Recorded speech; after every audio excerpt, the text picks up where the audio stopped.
We've all been here before, a bunch of containers, no matching lids. If your storage containers are in a big jumble, you're not alone. We were living this chaos too. So we bought every top-rated glass and plastic container set we could find and put them through months of brutal, real-world testing. That's right, and today we're not just telling you which one's best. We're going to take you on the journey of how we found out, breaking down the science, the tests, and the features that actually mattered. We're going to settle the glass versus plastic debate once and for all. Lisa, let's start with the big question. Given what we know now, should people even be using plastic containers? It's a personal choice, but the science points toward caution. When they're heated, plastics can shed microscopic particles into your food. And it's not just the physical plastic. There's the issue of chemical leaching. We all know about BPA, but many BPA-free plastics use alternatives like BPS and BPF. Right. These are what scientists call regrettable substitutions. Ew. Because they have a similar chemical structure, and early research is suggesting that they pose similar hormonal disruption risks. So we all know plastic is incredibly useful. It's lightweight. It doesn't break. The safety of it is really conditional on you never heating it. That's right. We don't put it in the microwave. We don't put it in the dishwasher. We don't put hot leftovers right into plastic. Yeah. I caught my husband ladling hot soup into a plastic container. I'm like, oh, stop. I've actually seen that like bubble and melt it. And you know, Yeah. I think 10 years ago I probably still ate the food that was inside it, but now I certainly would not. Yeah, also acidic foods can eat into the plastic a little bit if you're storing them for a while. You know, tomato sauce, that's one reason that plastic discolors with tomato sauce, especially if you heated that up in the microwave and you never get that orange color out. That's damage, and that has made an interchange between your sauce and your container that you didn't want to have happen. That wasn't the seasoning you were looking for. This is where glass really separates itself. The number one advantage is safety and peace of mind. Absolutely. Glass is inert. It doesn't leach chemicals or shed nanoplastics, period. And that inert nature leads to its second advantage: incredible versatility. From the fridge to the oven to the microwave to the table, it's a one-dish workflow. Amazing for something like mac and cheese. You Right. can meal prep and then have the most delicious thing ready, and so few dishes. Yeah, you can serve right from it, and then you can put the top on and put it in the fridge. Eat right from it. I do that sometimes. That's right. Plus, you know, it's also naturally stain and odor resistant. You know that tomato sauce that would permanently stain plastic? With a glass container, that washes right out. Now, glass is not perfect. It's heavy. It can shatter. Those are real cons. But for the core of your kitchen, for storing, reheating, and meal prepping at home, we think the pros heavily outweigh the cons. We put blue tinted water in every single one of the containers, and we gave them a really hard shake. And we wanted to see if the liquids inside were going to come out, whether the seal would hold. And being leak proof is really important. You don't want you want to know that everything is sealed inside, that if it tips over in your fridge, you're not going to have a big, mess. Or your backpack. Or your backpack, yeah, or your expensive purse or something. So we wanted to know that everything, once you put in and seal, is going to stay in, and this was the quickest way to find out. Well, let's go. And we shook it all around, so let's do it. Oh, no. I mean, I've got my thumbs on the lid holding it on, and it's still pouring out. What a mess. This is what happened. Some of them were really perfectly dry and intact and didn't let anything leak, and some made a gigantic blue mess. And we had expensive sets fail and affordable sets succeed, but they all were based on one thing, which is the gasket under the lid. Now, if you look at this one, which totally failed, you can see that there's no gasket. It's just a plain plastic lid that cups down over the glass container. And it's kind of serves the purpose of maybe a piece of cling wrap. But it's not as good a seal. Maybe not even as airtight. Yeah, I know. I've seen cling wrap do a little better. So we really learned that the leak-proof ones, like that one, had really excellent gaskets. They were high quality, they were silicone, and they went all the way around. And that silicone gasket is what's sealing the lid to the glass. So you're getting a plastic lid, a glass container, or in some cases a glass lid with a glass container. But to make that seal, they put a silicone gasket because that's a little bit squishy, and you can really squish it down and close off that gap. And between that and these latches, nothing was getting out. Right, and the channel design that it sits in is critical too. Narrow channels trap moisture and food gunk and can become a mold factory. We prioritized sets with wide, easy to clean channels. We also preferred fixed gaskets, one less thing to keep track of. Absolutely. They are such a pain when they come out and you're trying to get them back in. Tisket a tasket, you better have a gasket. There you go. Time for the moment of truth, the tuna test.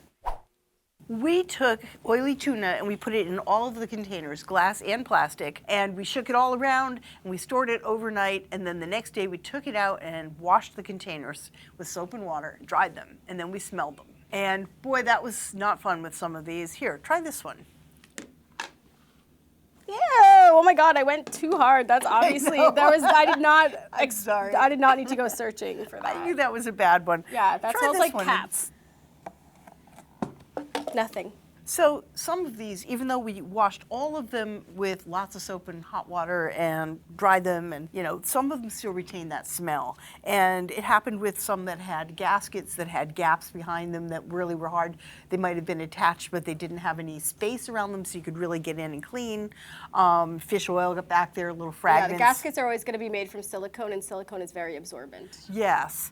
And then this is a different type of plastic from this. This is a polyethylene, and it's a little bit more porous and really hangs on to smell a little more. This is Triton, which is a hard plastic, and it is much more resistant to soaking up odors. And that gasket, although this one doesn't have a gasket, you'd think that that would be why. No, it's the material itself. In this case, the gasket is really easy to clean under and around, so you can really get all that stinky old fish out of there, so the next time you put your butter cookies in there, they don't taste like fish butter cookies. Ew. Yeah. Meanwhile, the glass containers almost universally odor-free, except for the few that had stinky gaskets. That's my new band name. We downgraded them accordingly. This is a simple thing, but it makes a huge difference in daily use. And we did another test, the tomato sauce test. So we put tomato sauce in each container and shook it all around and stored it overnight again, and then washed them again with hot soapy water, and then looked for stains and smells. We just, again, wanted to make sure that once you put something in there and you clean it, it's coming out. So try this one. Ooh, okay. I mean, I can see visually that there's tomato sauce all over it. I can also smell it. Like, I didn't even get in there and I just got hit with a waft of, is this Rayo's? Yes. I'll know that anywhere. Yeah, so there's lots of little corners where, and on the edge here, this sort of yellowing, I see it along this ridge. And wow, you can see a very yellowy cast around the corners, in fact. You can smell it And from here still. this is not supposed to have yellow on it. It's supposed to be sort of clear with a little green. So yeah, unfortunately, it really got on there and stained and left a little smell. So let's try this one.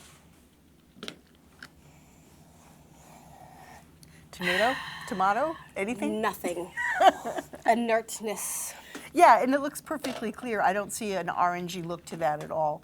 Now it's glass, and we know that's inert. The plastic lid could have picked up something, but actually, again, it's very well designed. You can get into that gasket and really clean behind it. It's kind of an open C shape.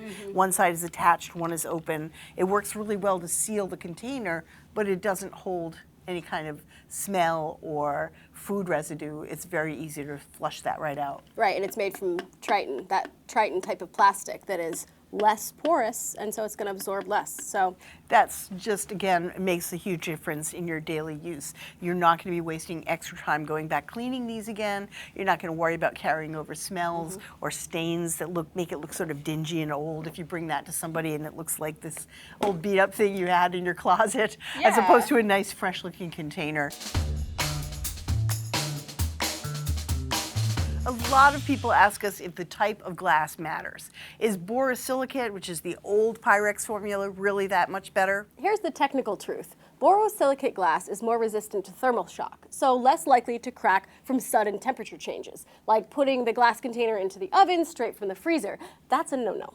But on the other hand, tempered soda lime glass, which is the other type of glass that we had in our testing lineup, that's generally tougher against physical impacts like being dropped. The practical truth that we found after months of testing, you can't put this right from the freezer into the oven either. Let containers get to the fridge temperature before putting it into a fully preheated oven. Yeah, you don't want to risk that with any glass container. No. Yeah, I mean, look at these containers.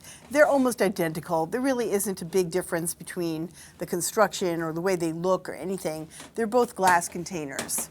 We found that other factors like the latches and design elements mattered much more than the type of glass, but otherwise we didn't notice a performance difference between the two types of glass.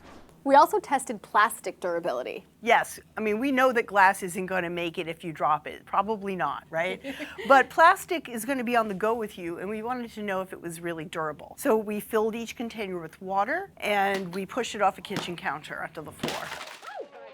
We filled each container with water and froze it overnight, and then dropped it off of a cinder block about 2.5 feet off the floor. And we really looked at what happened. Some of them made it just fine, and some of them had impact problems. Disaster. So it broke, it shattered. Sometimes the lid popped right off, and sometimes it landed on a corner. That little corner just dropped right out, and here's the gasket sticking out. There's a little hole.